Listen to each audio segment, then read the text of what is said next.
Jiri Prochazka's long-awaited return to the UFC octagon did not go according to plan on Saturday. He was knocked out in the second round by Alex Pereira in the UFC 295 headliner in New York City.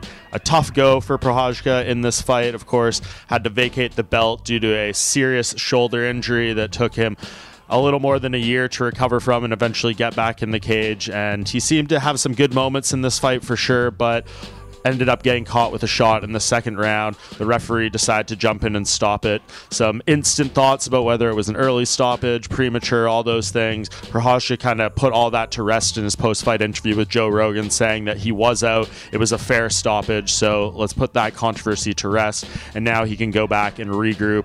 He seemed to know instantly that this will be a good learning experience for him, that he's going to be able to take some positives away from it, and that's ultimately what you would want to see from someone in this position.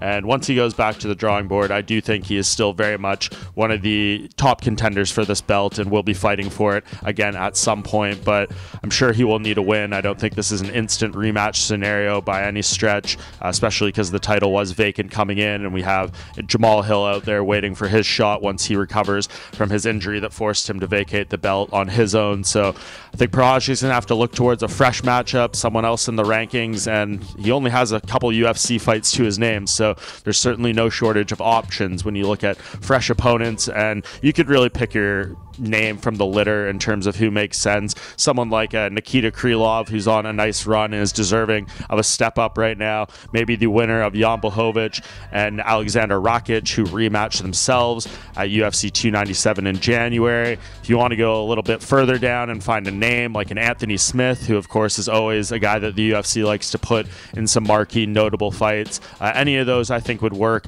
Prochazka at this point just needs to get a win, get some momentum back after the injury, this loss. So for him, that's really what I'd be focused on. I don't know how much time he's going to want to take away. I get the feeling that given all the layoffs he's had to have, he wants to get back in there sooner than later. So we'll see once kind of the cobwebs clear and he gets some distance from this fight, what him and his team want to do. A tough night for Jiri Prochazka, but certainly all not lost. One of the most dangerous, entertaining fighters in the light heavyweight division. I'm certain he will be back and having more big name fights in his future.